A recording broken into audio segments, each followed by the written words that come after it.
Welcome. Hi. My name is Alyssa Farron, and I'm the director and curator here at Dunlop Art Gallery. Thank you so much for joining us this evening.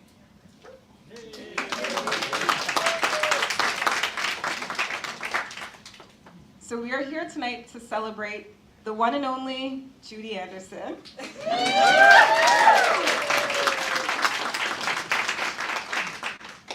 And so before we begin, I'd like to do the land acknowledgement. I'd like to acknowledge that we are situated on Treaty 4 lands, the lands of the Cree, Nakota, Lakota, Dakota, Saulteaux, and the homeland of the Métis. And we're very pleased tonight to welcome home to Treaty 4 Judy Anderson. So over the past few days, I've gotten to know Judy a little bit, and I've just been observing her and noticing her and watching her work really diligently. And one of the words that comes to mind when I think about Judy is presence. And so it's not presence through intimidation or dominance. It's presence through intimacy, warmth, generosity of spirit, integrity, and commitment to her work. So I feel so very honored that we have Judy here tonight and we're able to present her new body of work to you and share it with our communities. And as we're all here, I'm just thinking about when we initially sent out the invitation to Judy to invite her to present this exhibition here at Dunlop Art Gallery.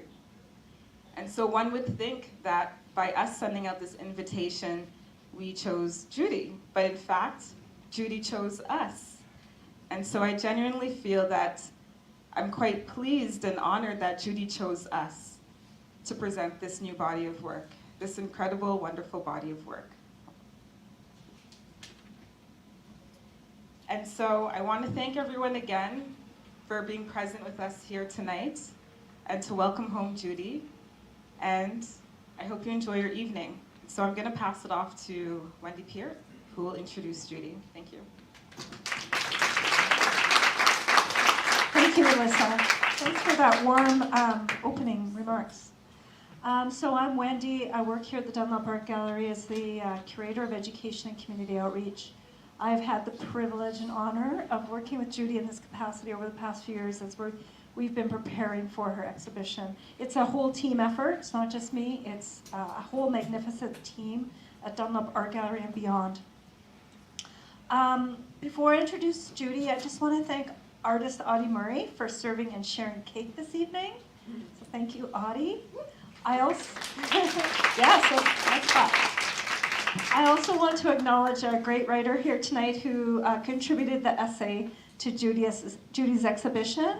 Brenda McDougall is here tonight. She traveled all the way from Ontario. Yeah, thank you. And again, I just want to thank Core Coffee, who provided the space, the licensed kitchen for Judy and for Audie to prepare their items for tonight's event. So I'm just going to do a biography for Judy, and then Judy can take it away. Judy Anderson is nêhiyaw from Gordon First Nations, Saskatchewan. Anderson's practice includes beadwork, installation, painting, three-dimensional work, and collaborative projects. Her work focuses on issues of spirituality, nêhiyaw, intellectualizations of the world, relationality, graffiti, colonialism, and decolonialism. She is an associate professor of Canadian Indigenous studio art in the Department of Art and Art History at the University of Calgary. Take it away, Judy.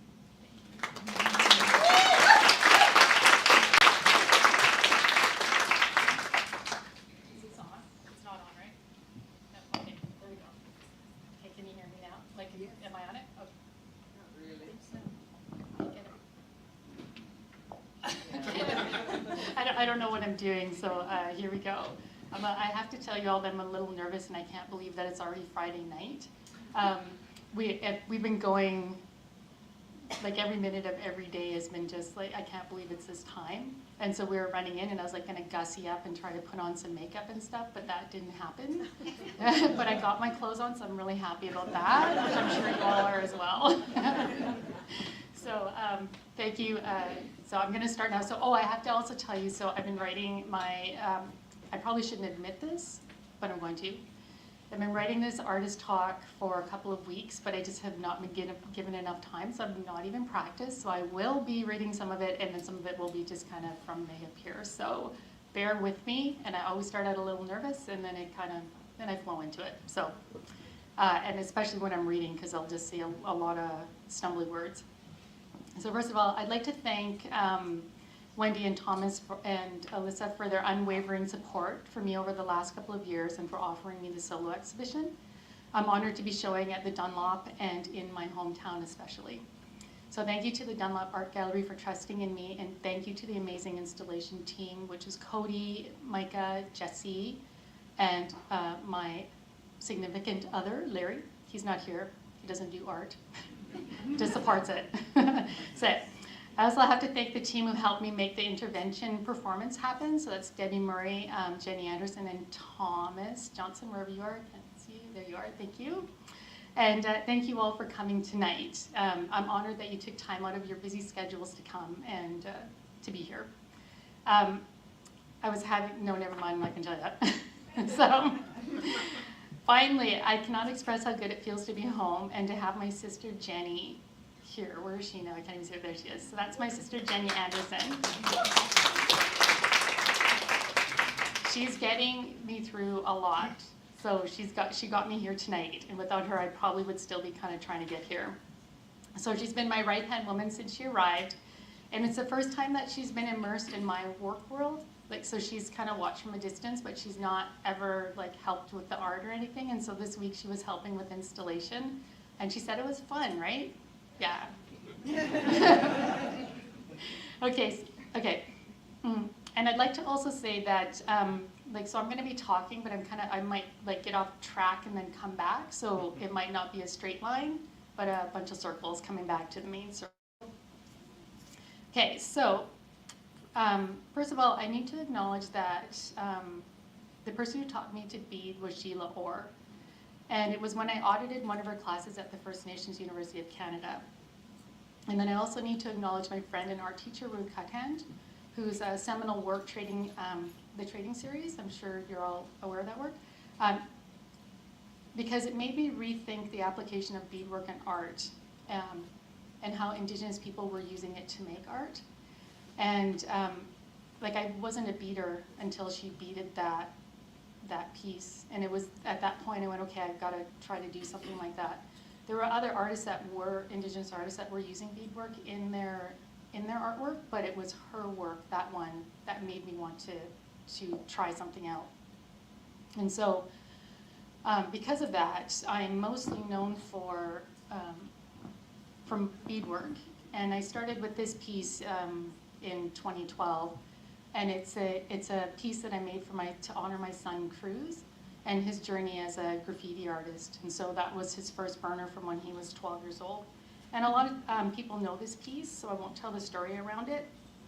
But generally I was doing it to honor him in his journey as a graffiti artist and as a young man, a boy turning and moving into manhood.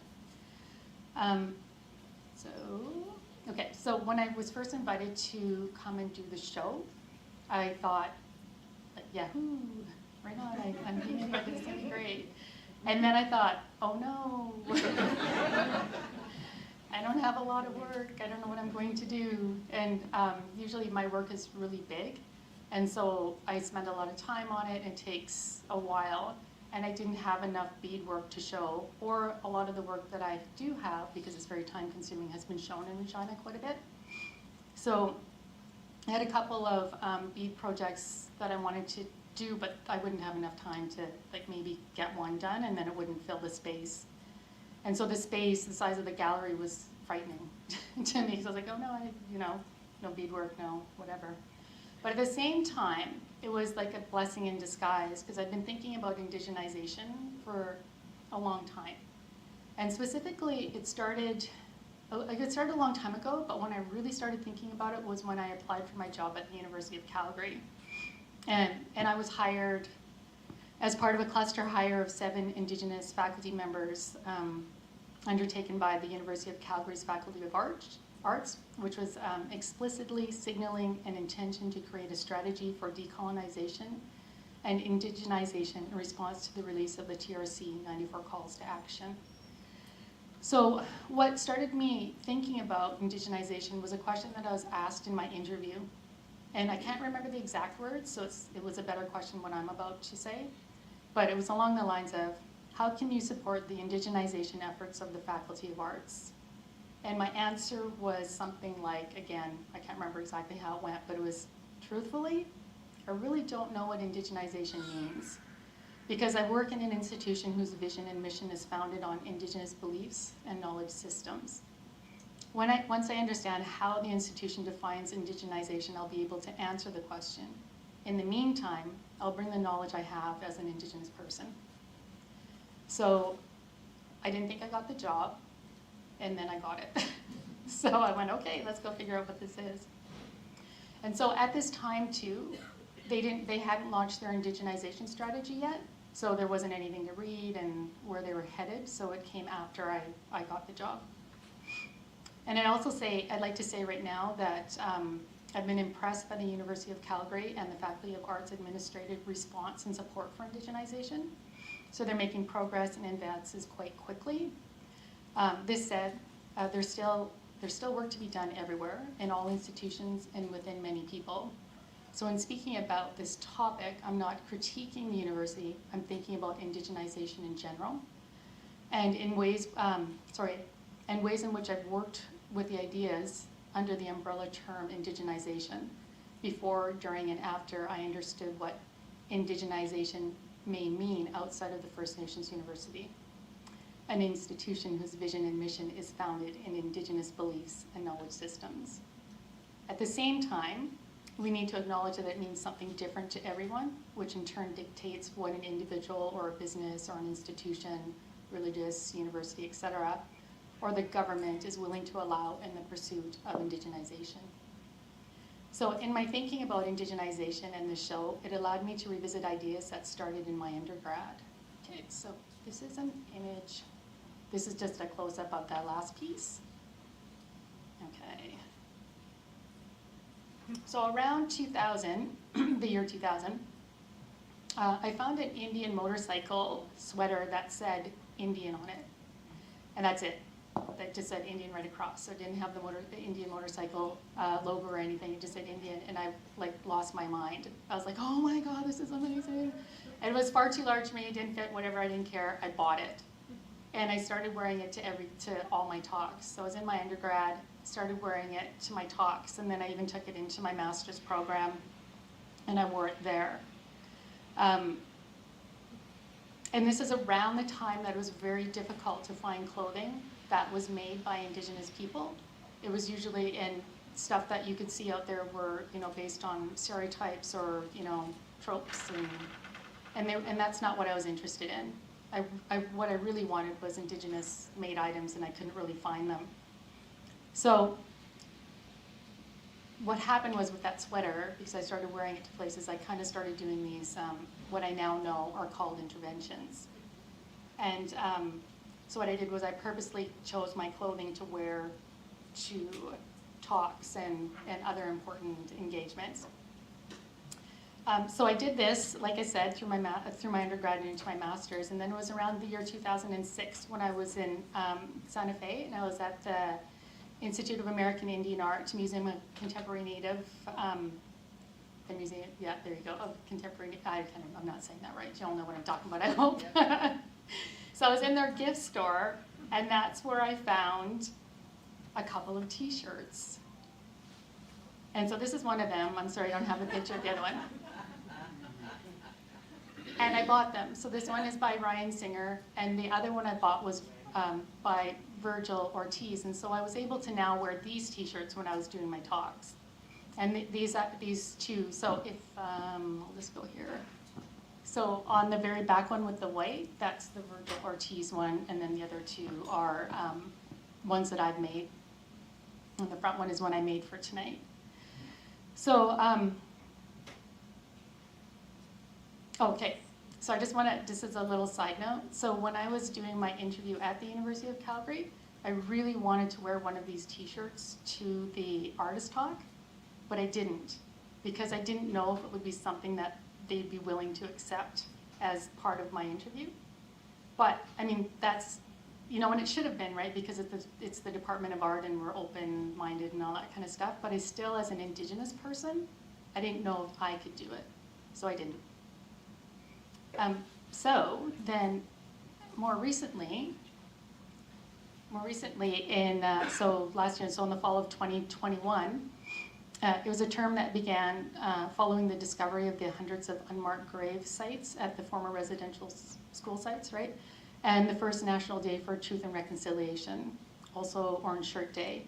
I embarked on a durational intervention where I wore an orange shirt for any work-related duty for the entire semester. So this included all meetings on and off campus, virtual meetings, anytime I was on campus for any reason, so going to the bookstore, installing student exhibitions, for anything. And so the entire semester, right? And I did this for myself, to work through my own grief and anger, but also to make a public statement about how Indigenous people experience Canada, and also, importantly, to make art alongside my students, so I was wearing it to class, right? Because they're interventions, and you know, interventions we don't really discuss, I never discussed them with anybody. So for these students, I didn't discuss them, and ever since I started wearing that Indian shirt years ago, I also never discussed them. So I just kind of show up and then I leave, but I knew what I was doing, right? And the thing that happened was that nobody ever said anything. In all these years, nobody ever said anything. And it was fine, but now y'all know. So if I show up in a shirt, you're all gonna say something, maybe. I hope you do. So these are pictures from that semester, and you'll see one of them is also Audie and I. I was wearing my orange shirt. That was supposed to be the Rock Your Mocks Day one. Sorry, Audie. Not sure why I said that. Anyways, that's a great picture one of the students took of us, and I think we just liked it and posted it, and so now you get to see it here. So because I was making this artwork alongside my students doing this intervention, I decided that, okay, this year I'll say something. And because it had been the entire semester, and so what I did was I reserved the last 15 minutes of both the classes of the last class. So I taught 2 classes, and so the last 15 minutes in each class was reserved for me and for this piece, because I wanted them to talk about it. So what happened though was on the last day, one of the students, Zainab here, so on the right-hand side, Zainab wore a t-shirt, and it was directly related to her work. I can't remember what it said. Audie, do you remember? And it was directly, it might have actually said what it says on the window here, because this is her intervention that she did in the bathroom, the women's bathroom, that says, does it say it's going to be okay, sweetie? And I was like, yes, she understood the assignment, you know? Good for you. So, but like truthfully, I've always been disappointed at the lack of response to this work, and I've always wondered if it had any impact. And I still can't say if previous interventions have had that, but I can definitely say that the durational intervention, Every Child Matters, had an impact. So the last 15 minutes of both classes was phenomenal. Well, I can't remember the exact words the students said. They said, because they were very profound responses when I said, I've been doing an interventional term. Did you guys notice? And of course they did, because they're like thinking, why is this woman still wearing orange all the time? And all the various ways that I wore it, dressed it up. And they had responses that were, like I said, they were very profound. And Audie, if you want to add any, because I can't remember exactly what they were. Audie was my TA for one of the classes. But they said things like, I thought about my role in the history of Indigenous people in Canada and why we don't know that history. Or I researched the history of Canada more because you were wearing those shirts. Or the t-shirts made me think about how I could be helpful. Or I realized I don't have to only wear my orange shirt on Orange Shirt Day. I should wear it more. And so that particular student actually wound up doing a workshop like in some other month or something and wound up wearing an orange shirt that day. Like I showed up to give him a hand and he was wearing it, which was very cool. So in essence, the intervention impacted the ways that students began to think about their own positionality as artists in Canada. So I was happy to learn that. So other ways that I've been doing it is in doing interventions and thinking about indigenization is through these tongue-in-cheek titlings of presentations that I do. And so this is one that I did for a class, and what I did is I bookended it, and so this one in Cree says art equals work and then indigenized. So often at the end of the title of my presentations, I'll go ... indigenized. And then this was the end of that one. So I've been, like I said, I've been titling work like that. I've also been influenced by other artists. So in 2018, the Department of Art and Art History hosted Maori artist Brett Graham. While at the university, he hosted a workshop titled The Colonization of Space, the Indigenization of Space. And even though I was the host, even though I was hosting him, I attended the workshop as a participant. And so for this workshop, I created this piece. And what I was thinking about was how Indigenous people will work with what's on hand. And so, like Brett, we brought in a bunch of supplies, and some of them were 2x2s, and I said, okay, I'll throw up a teepee, and I'll make it out of 2x2s. It wasn't a very good looking, well, that's it. It wasn't a very good looking teepee. I didn't really know what I was doing, because I've never raised one before. I still haven't, but I did the best I could, and I made that.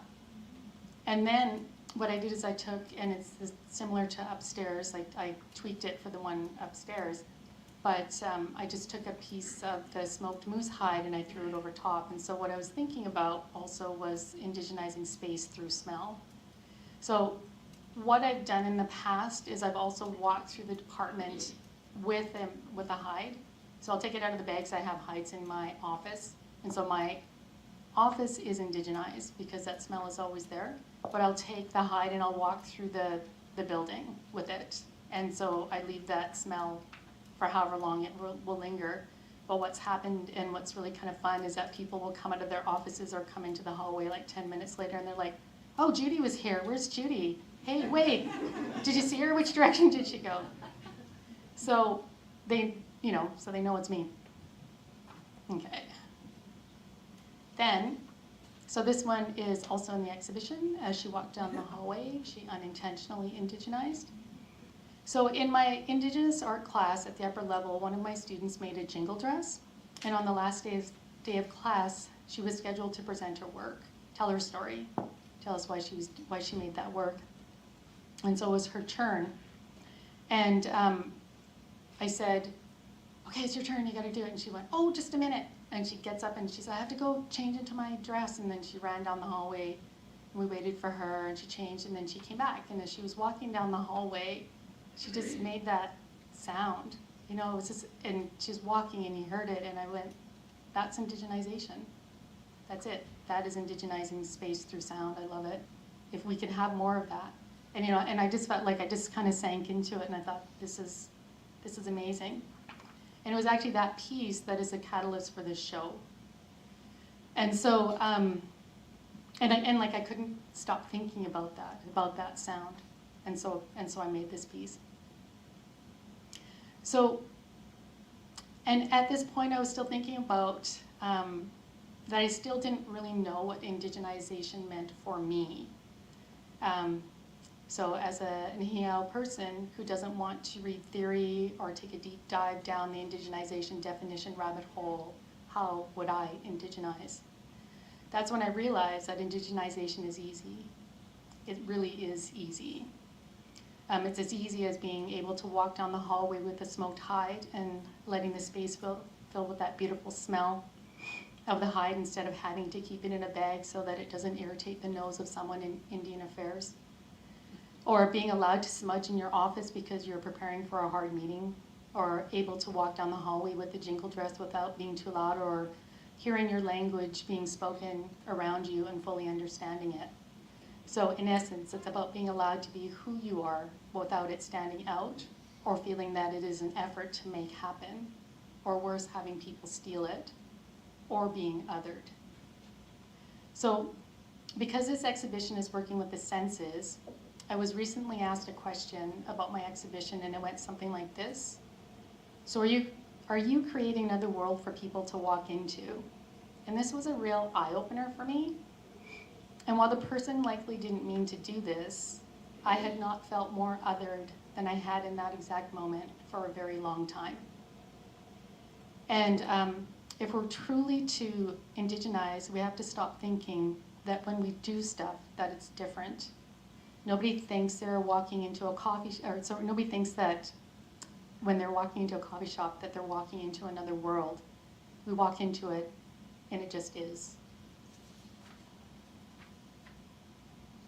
So it is easy to indigenize. It means letting us be us. I know it is easy, but the saddest thing of all, that it isn't easy. This society isn't willing for it to happen. And I believe what I'm asking for is decolonial indigenization. Okay, so this piece, so when I close my eyes deep down, I know this is the answer. This is also a new piece, I just created it.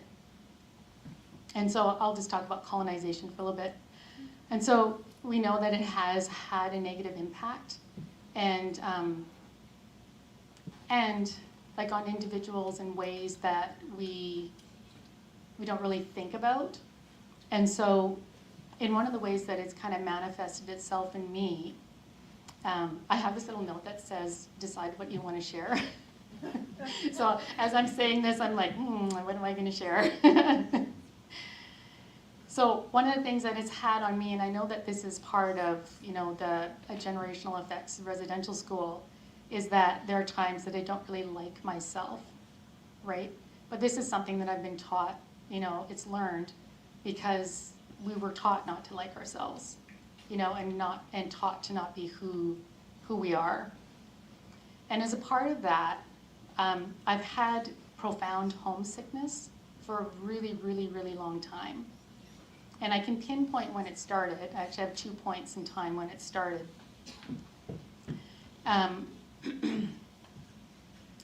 And so, and I've made work about it, and I'll talk about that again in a couple of minutes. But so I started thinking about it again recently. So like this kind of underlying, like I don't like myself, has just been kind of ongoing, right? And then this homesickness has been ongoing. And so I've been in ceremony, and I've been talking about being homesick, and and like accepting self, and all these kinds of things. And the person, the knowledge keeper that I've been sweating with, has said, just a second, sorry.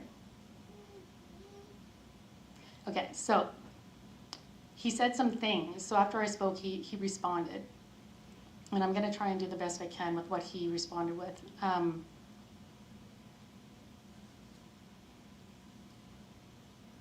Okay, so I want to make sure I didn't actually write what he said, and this is where I get to ad-lib a little. So what he said in the sweat was, he was talking about this idea of being grounded, right? And so so the teaching goes with the lodges, and he says, if you think about the lodge, and so either the sweat lodge or the teepee, so the home or the place that we go to, one of the places we go to ceremony, he says they're being held down by rocks, and those rocks ground us. And if you think about also the teepee and the shape of the teepee, it's in the shape of a skirt, and then that's home, and that the women are actually the ones that take care of the teepee and of home. And so that, and we own it. But if you think about teepees now, you see them mostly raised by men, but really it's a woman's job. And so I just threw that in because of patriarchy. Anyways, so what he was talking about, really, and there's a song that goes with it, there's a grounding song, I just haven't learned it yet, but I'm in the process of it. But he was talking about home being you. So that when you're grounded in yourself, then that homesickness will go away, right? So really, again, that idea of accepting yourself. So loving yourself and not, disliking yourself.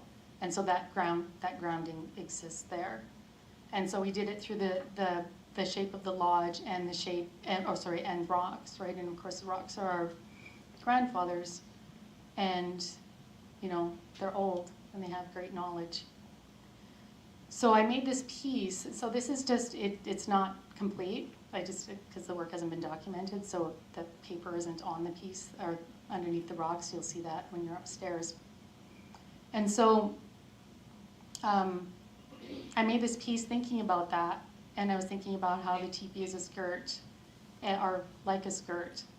And so I made it based, so it's a skirt sewn by the pattern of a teepee. So which is why it doesn't have any of the poles in it. And I was thinking about, you know, this is me coming to this place where I can be grounded. And then I chose those colors because copper will turn those colors when you're, after a while. And I'm working with a lot of copper in the exhibition. So I'm happy to report that the homesickness isn't as bad. And that, you know, accepting self is better. And I think that this work is really helping it. And so the title is because I know that this is the answer and that I can get there. So okay, no, I won't say that. We'll carry on. Okay, and so this is also in the exhibition. And so the first one that I showed you was the first Cruz hide. And so this is the second one where I was honoring Cruz in his journey as the graffiti artist and moving from being a boy into a man. He is now a man, and he's going to school in New York. But this one, it took me 10 years to make because I wound up making a lot of art in between, and I finished it last year.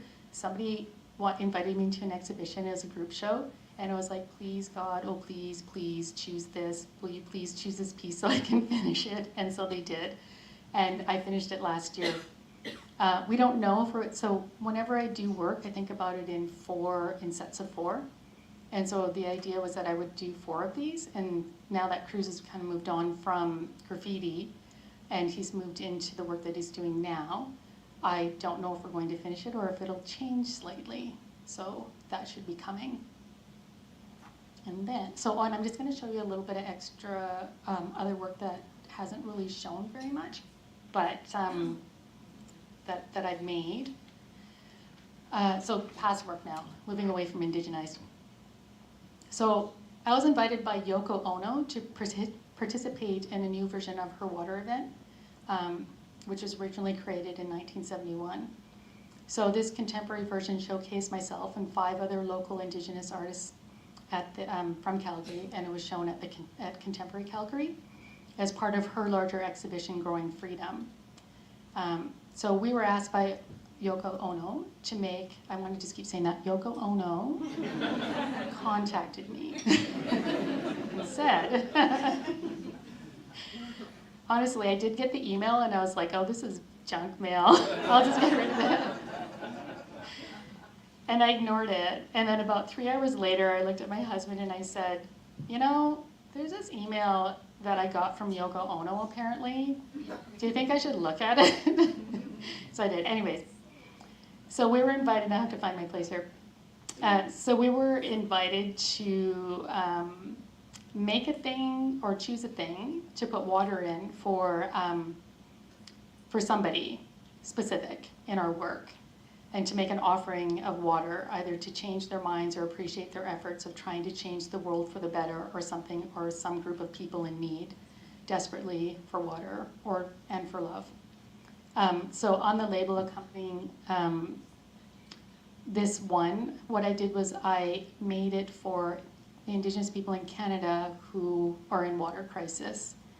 And so at the time that I did this one, I can't even remember the year, 2020 maybe, what I did was I went onto the site to find out how many Indigenous places were without proper water, and it was 74 at the time. And that moves in and out. Some are on like long term and some are on short term. And so what I did was I drilled 74 holes into each of the, so the kettle and then all the buckets, and then I etched into them, do not consume or boil water. And then, so I'm like a big fat chicken, so I wound up getting my son. Oh wait, how do I do this? I want to play it. I don't know how to use this kind of computer. Wait, what have I done? I've got the mouse. Which one do I press to make it play? Sorry, there's like a bunch of things. I'm used to a Mac. Just to play that little. Yeah, just.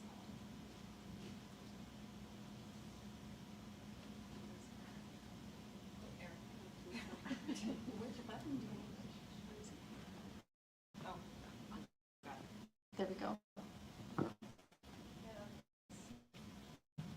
Okay. It has a sound, but so I'm a chicken, and so we. Oh yeah, now we have to start it. Sorry. Thank you. There you go. So I was a chicken, but my son was not, and so he activated the piece, and so we used water from and poured it through. It makes a really nice sound. As it's not making.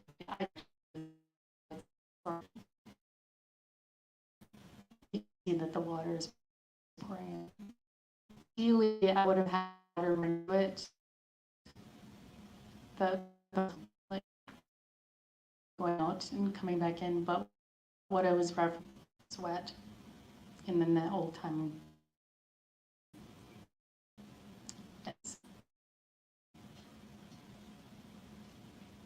So thank you, August.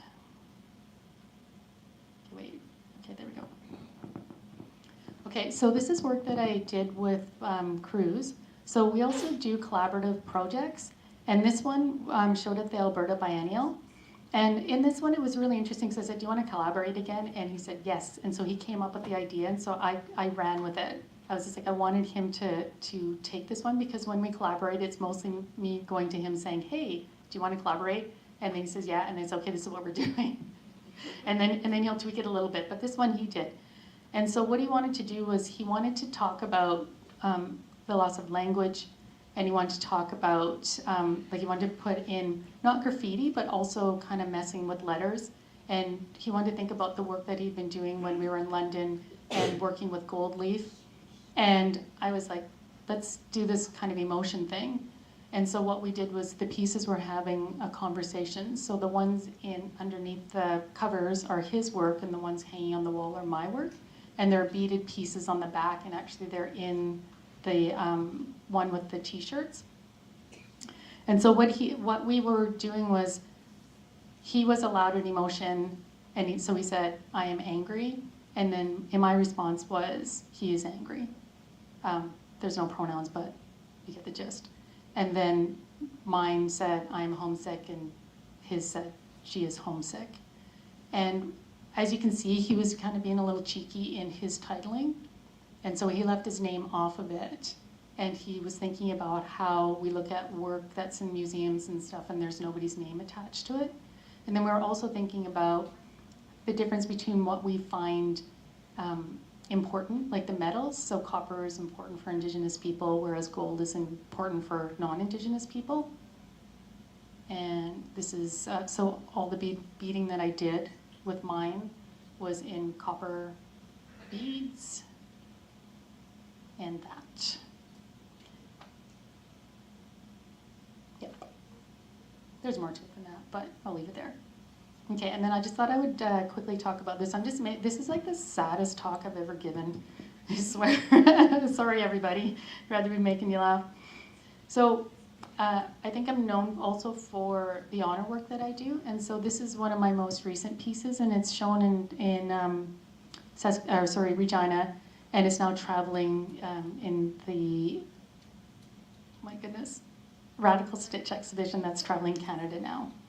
So for the past several years, I've been exploring nêhiyaw teachings about honor and how we are expected to demonstrate respectful behavior towards our relations, ancestral or living, to our territory, or to other aspects of creation, including plants, water, animals, birds, insects, etc., on who we depend for emotional, physical, and spiritual, or for our emotional, physical, and spiritual well-being.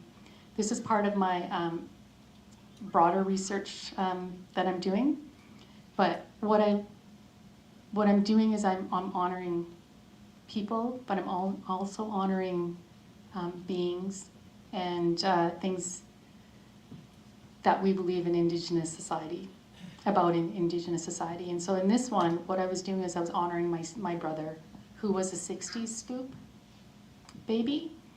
And so he was scooped when he was about 2, up to about 2. And then we never saw him again.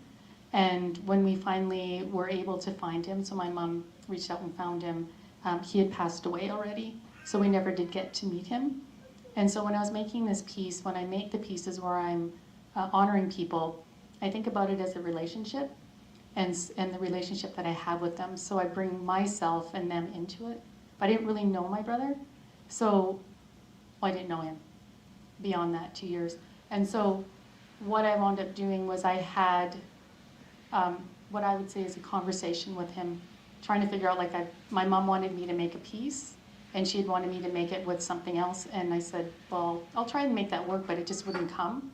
And so then in this conversation, I said, like, what should I make? What do you want me to make?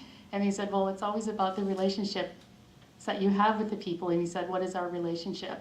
And I said, the only relationship I really have with you is I cry every time I think of you. And he said, well, there you go. And so then I made this piece thinking about that. And so it's supposed to be tears, which is why that goes and everything comes down. And so that's for my brother Eugene. And that's just, it's 6 feet by 9 feet. That's just the size of it installed. Oh, and there's that too. Thank you, Gerald Saul, for taking great photos. So I also wound up honoring the directions. I love the 4 directions. I work with them quite a lot in my work. And I use the colors, and every time, like, I don't know if anybody else is artists, like, when I make work, I'm always questioning, did I do it? Is this right? Did I make it? But every time I work with the colors and the 4 directions, I'm just like, oh yeah, that's great. I don't know why, like, I hope that doesn't sound like I'm in love with myself, but when I do, it's like, I can't believe it. I just can't believe how the 4 directions kind of seem to show up, and they do it, you know? And so I made this work thinking about the 4 directions. And I was honoring the colors. And what I did was I kind of collaborated with Cruz, and so he graffitied the colors of the directions, and then I wound up beading them in there. And I was thinking about how the 4 directions embody everything. I remember once somebody saying, just give me a quick teaching on the 4 directions, and I was just like, oh, there's no such thing. It would take forever. So there's that piece. And then there's this one that I did not too long ago. And in this one, what I wanted to do is I wanted to think about how we as, I'm going to say BIPOC, but I know that's not, like, kind of in favor, but so as non-white people also can push colonization or like buy into it and stuff. And so for this one, what I was thinking about was how we will say things or how we will push people out of our groups. And so as an Indigenous person, I've been called apple, right? So that means you're red on the outside and white on the inside. And I wanted to bring attention to that because I think that, you know, that's a learned thing. I don't know if we really believe it or if it's just something that we do, right? It's part of that colonization. And then if we're going to move away from it, you know, in what ways would we indigenize? We'd have to decolonize. So what I did was I had my mom write the words. So for the directions, and where we say that people of color sit within them, and I used the derogatory terms, food terms for people. And when I came around to the white section, I spent a lot of time trying to think about what that word was. You know, like, we know that white isn't a culture, but what do white people say to each other when they're not behaving white enough? And I realized that there isn't a word. And, you know, and people will throw out terms like cracker, and I'm like, no, that's not, like, white people don't call each other that. So, And what I did was I took about a year trying to figure that out. And I talked to a lot of white people and I asked them, what is the word? And one day, one of my friends said, there isn't one, Judy. And I said, okay, but then it'll be a white square. And so that's that piece. Okay, that's it. I'm sorry.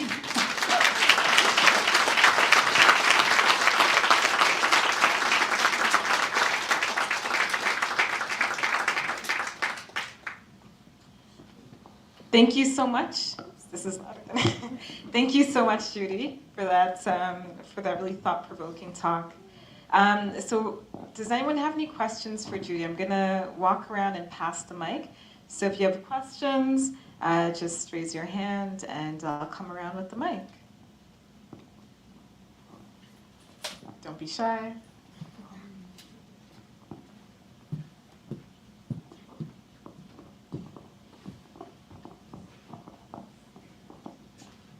Thank you so much for your thoughtful talk tonight. I really appreciate being in this audience and listening to you.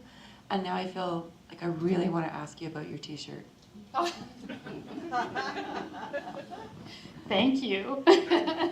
Okay, so I am wearing my new t-shirt and it says, what are you willing to allow?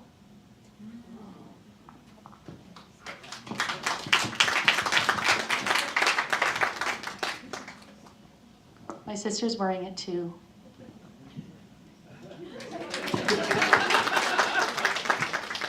And Audie is also doing an intervention.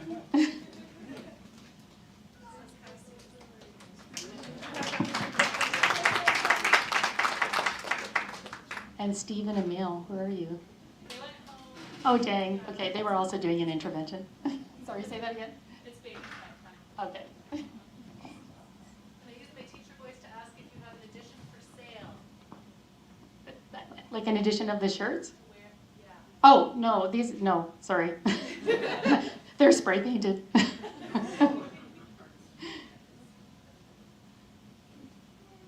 But we could make one.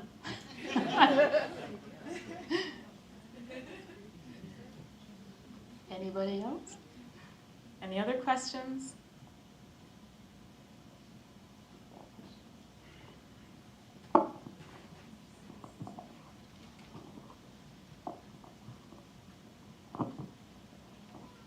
I feel kind of bad asking a question because I get so much of your time. So, but I also have been like, I've really gotten a great opportunity to see your work up close before. So your work is so gorgeous. And in the Eugene piece, I noticed there's like a red bead kind of in the middle. And then also in your latest exploit robe that you just finished this year, there's also a little red bead. And I was wondering if you wanted to speak to that at all. Sure. Yeah. So how I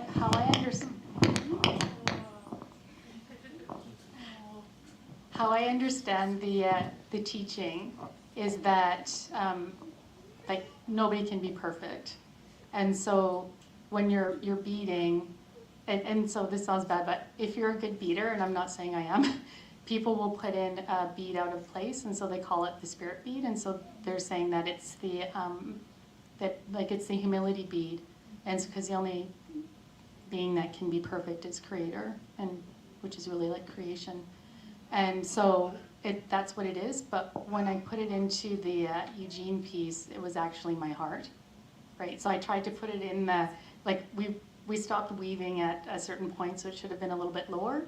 But I put it in the place where if I kind of stood on my tippy toes, it's where my heart would be, and it's in the middle of the piece. So that's that one. And then with the cruise hide, it's the humility bead. And just so y'all know, go in there and pick out all the mistakes. And if you want me to do it for you, I can. But it's there for that. And so when I do it, I try to make it obvious. Yeah. So I try to make it stand out. The only time I haven't done it is in the 4 directions pieces, and I don't know why. Like I felt like I didn't want to wreck the directions. Like I felt like if I put, and I know that within the directions, all the directions exist, but I didn't want to pick a color to put in there, so I'd probably have to put all the colors in. Yeah.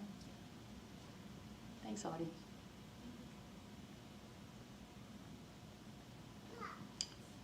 Anyone else? Any other questions?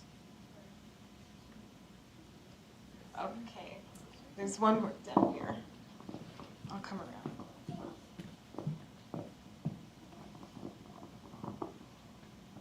Did you always know that the way to indigenize is through sound and through image? I just wondered about that, because that's such a beautiful way to explain indigenization. Did I always know that I did that? Did you always know that it was through sound and image? No. Like I said, it was that student that did it, that blew me away. Right? It's like, honestly, it was like the whole world just shifted when she was walking down that hallway. And it was almost like, I was just sitting there up here, and then all of a sudden it just brought me down. And I just went, oh, yes. Yeah.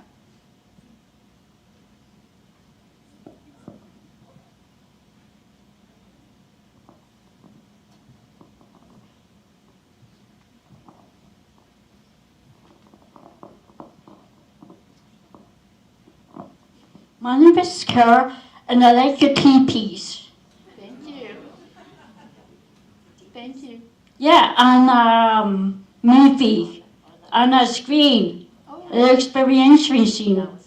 Thank you. Bye. thank you.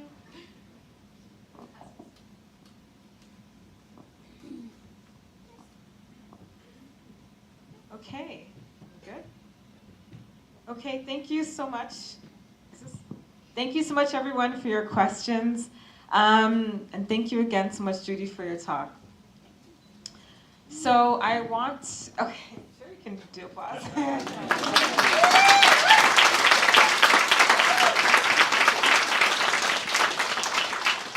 Okay, so I do want to invite everyone to go upstairs now to see the exhibition and see the work that Judy has been talking about in her presentation.